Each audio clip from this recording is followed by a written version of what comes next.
Hello, you guys. Today we're going to talk about solving linear systems using the substitution method. So, why do we even need the substitution method? So, let's look at this linear system right here and let's graph it and see what happens. So, we have y equals 3x minus 1. The negative 1 is your y-intercept. So, I'm going to put a dot at 1. The slope is 3. The coefficient with x is your slope. So I will rise 3 and run 1. All right, and I'm going to draw my line.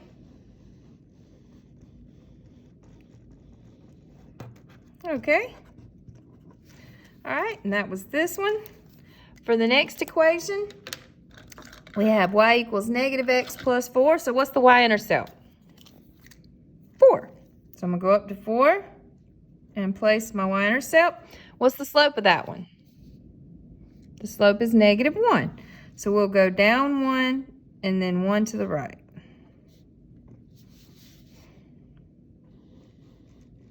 Okay. So remember, the solution to a linear system is the point or the ordered pair that I can plug into both equations that make them true or that makes true statements. Or it's the point that they both share. So when I look at this, I can clearly see that they share a point because the lines intersect. They intersect right here. But what exactly is that point? I'm not so sure. So sometimes the point of intersection is not a clear-cut number, and it's helpful to have another method that we can use that will give us an exact answer, even if it might be a fraction or decimal. Okay? So let's look at the steps for how to do this. So, I'm going to zoom out here with my amazing use of arms. Whoa. All right. So, when you solve a linear system using substitution, the first thing you want to do is pick one of the equations and solve for one of the variables. In theory, it doesn't matter which equation or which variable you choose to solve for. Okay? I tend to try to pick an equation that has a variable with a coefficient of 1 or negative 1. And that's just because it's easier to get that variable by itself or isolated without creating a fraction situation if the coefficient's 1 or negative 1. All right, after you do that, so you're going to have x equals booyah or y equals booyah. And what you want to do is take that booyah and go over to the other equation and plug it in for that variable. When you do that, you're eliminating the fact that you have two variables in an equation and you only have one type of variable in that equation. So then you're going to solve that equation for that variable and you'll get a numerical answer. So again, you'll have x equals a number or y equals a number, but that's half of the ordered pair that is the solution that you're trying to find. So you'll take that number, go back to the first equation you were working with. I know this sounds crazy. It's kind of like a tango, back and forth, okay? Take that number, plug it into the first equation you were working with, and solve it for the other variable. So then you're going to have both of your numbers at that point, and that's your answer. So, okay, let me see if I can do this. There we go. Hey, technology, it's awesome. All right. So just to be clear, you solve one of the equations for one of the variables. It doesn't matter which one. You're going to get x equals something or y equals something. Either way, it's going to have a variable in the something that it equals. You're going to take that, go over to the equation that you didn't use, and plug it in for the variable that you've isolated. That will eliminate having two variables. You'll solve that equation, and that's going to give you half of the ordered pair that is the solution to the linear system. Then you're going to take that number, plug it back into the first equation, and then solve that equation. That's going to give you the other half of your coordinate or ordered pair that is the solution. Now, some cray-cray stuff can happen. When you're solving, what if the variable completely cancels out? There's like no variable left. Well, if that happens, it's just like when you solved a regular linear equation. If the variable cancels out and you're left with a untrue or false statement like 2 equals 17. That's not quite true. That means that that linear system has no solution. So it probably, if you graphed it, they would be parallel lines. And that would be easy enough to figure out. if you are solving and the variable cancels out and you're left with a true statement like 8 equals 8, then that means there are infinitely many solutions. And just like we learned in the previous lesson, if you graph those, you would probably see that they were the exact same line. The line would be on top of itself. It's the same line. You've graphed the same, it's the same line. Anyhow, woo. Let's do some examples.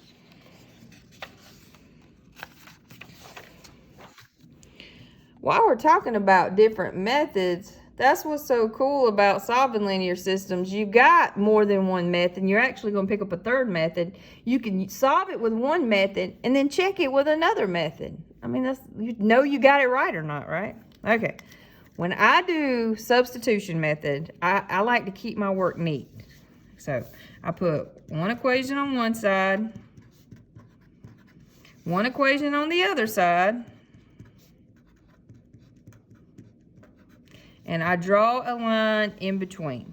And that's just so I can keep my work nice and neat. So we're going to try to solve this system. So here's what I notice. I notice that this x has no coefficient besides 1. So it would be really easy to get on a side by itself. So how can we get that x on a side by itself?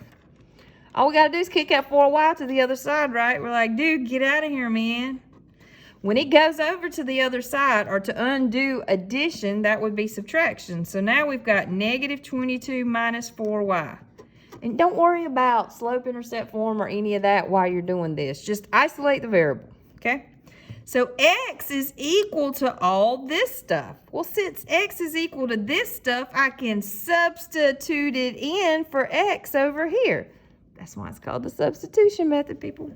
So where I see that x, I'm going to put all of this because x equals all of this. The x is gone because I'm replacing it with all of this. Just want to emphasize that.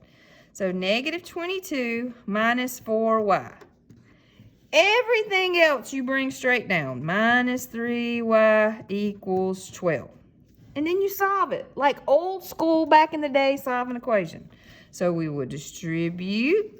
Negative 3 times negative 22 will be positive 66. Negative 3 times negative 4 will be positive 12y minus 3y equals 12. Then we will combine like terms. 12y minus 3y would be 9y's. To get rid of a positive 66, we will subtract 66, a booyah. And we get 9y equals 12 minus 66 would be negative 54. You can always use a calculator, people. And then to undo multiplication, we divide. And we get y is negative 6. That's like totally half of the answer we're shooting for. I'm going to go ahead and draw my order pair. Remember, x coordinate, y coordinate, because they're in alphabetical order. So go ahead and put that negative 6 down there and like, feel good, you're halfway there. Since y equals negative 6, you know what I can do? I can go back over here, and where this y is, I can plug in negative 6. So now x equals negative 22 minus 4 times negative 6. See? And then we'll just simplify order of operations, okay? A negative times a negative was a positive, and 4 times 6 is 24. And so x will equal negative 22 plus 24 is 2. That's your x coordinate.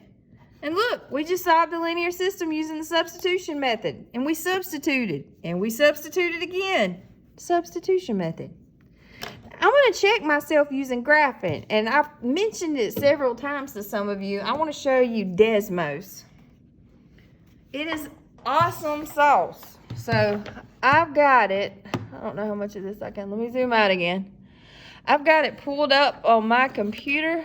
Not sure what that, is that just a glare? Yeah, that's a glare. All right, so desmos.com/calculator. And I'm going to put those two equations in here. And they don't have to be in slope-intercept form. So we had x plus 4y equals negative 22. Okay? And then for my next equation, we have negative 3x minus 3y equals 12. So remember, our solution was 2, -6. And look, when I graph these, look where they intersect. Can you see? You see right here? I'm going to touch it right there. Over 2, down 6. That's 2, -6. Ah, see, it shows up. I understand that you don't have touch screen at home, but all you got to do is drag your little happy arrow and see how it becomes a hand. You can just click on it. Boom shakalaka. Desmos. It rocks. All right, let's do another one. Oh, sorry, laptop city. Okay. Let us do -6x plus y equals 11 and 5x plus 8y equals -18. Now, when you look at this, which equation do you think we should start with? There we go. Sorry, I'm having... Which one should we use to isolate a variable? This one, right? Because y has a coefficient of 1. So to get y by itself, we're going to take the 6x and kick it to the other side. Get out of here. So now we have y equals your 11, and it's a minus, so to move it over here, it will become a plus. Boom shakalaka. Since y is equal to all this fabulousness, I can come over here, and where I see y, I'm going to plug this stuff in, because y is equal to this stuff. So over here, we now have 5x plus 8, and for y, you are replacing y. The y is gone, because it's equal to 11 plus 6x, and that equals -18. And like I said before, now it's just old school. No problem. We're going to distribute. Remember, don't call me after midnight. It came back. 8 times 11 is 88. 8 times 6x is 48x equals -18. Now we want to combine like terms. We have 5x plus 48x, which will be 53x plus 88 equals -18. To get rid of a positive 88, we're going to subtract 88. If you do it on one side, of course, you have to do it to the other. And we get 53x is equal to same sign, add and keep, -106. And then if it's beside, then you divide. And x is equal to -2. That's half of the solution. So I'm going to draw my little whoop, whoop. Remember, x coordinate comes first. They're in alphabetical order. Write my -2. Now I just got to get my y. Well, since x is equal to -2, I'm going to come over here, and where you see this x, I'm going to plug in -2. So we got y equals 11 plus 6, but instead of x, I'm plugging in a -2. Order of operations, 6 times -2 is -12. So 11 plus -12, or 11 minus 12, and that'll be -1. Boom. Feeling good? This is pretty easy, right? Let's do more. For this one, we have -3x plus 12y equals 5, and x minus 4y equals 6. Oops, got hung in my watch. Which one should we start with? You got it? This one, right? So to get rid of a -4y, we'll add it. So we're telling, get out of here, dude. So we got x equals 6 plus 4y. Well, since x equals this stuff, I can plug this stuff in for x over here. So let's do that. So now we have -3, and x is gone because x is equal to 6 plus 4y. Bring everything else down, plus 12y equals 5. Let's keep rocking. Let's solve for y. I'm going to distribute. -3 times 6 is -18. -3 positive 4 will be -12. Don't forget the y. plus 12y equals 5. Next, we want to combine like terms. Hold up. Wait a minute. Negative 12 plus 12, that totally cancels out. So I got negative 18 equals 5. Alert. Something special's happening. What does that mean? What does it mean when the variable goes away and you're left with a statement that is nothing but a lie? That means there's no solution. I'm going to show you a little something, just because I like you. You ready? Let's go back over here. Now, if I got y on the side by itself, right? For both of these, if we had negative 3x plus 12y equals 5. Kick the x out. We got 12y equals 3x plus 5. If it's beside, then you divide. And we get y equals 3 over 12. What will that reduce to? 1/4. I'm going to leave 5/12 alone. Let's look at the other one. We have, so I'm going to circle that. X minus 4y equals 6. Same deal. Kick out the x. Get out of here. So we have negative 4y equals negative x plus 6. To get rid of that negative 4, we're going to divide. You get a negative 4. You get a negative 4. You get a negative 4. Negative negative is a positive. What's beside that x even though we don't see it? A 1. 1/4 x. And then a positive and a negative is a negative, and 6 over 4 will reduce to 3/2 simply by dividing by 2. Look at these two equations. What kind of lines are these? What's their special relationship? They're parallel. They're totally parallel. Because look, 1/4, 1/4. We've already learned that. If lines have the same slope, they're parallel. If they're parallel, how could they share a point? They never touch. Just saying. All right, let's do another one. For this one, we have negative 6x minus 6y equals negative 24. 3x plus 3y equals 12. Now, I'm going to tell you what, before I even get started on this one, let's talk about simplifying these bad mamma jammas, because look at all these numbers over here. What can I do to all those numbers? I can divide by something, right? Let's just do it. Let's divide all these. You want to do 6 or negative 6? What you feeling?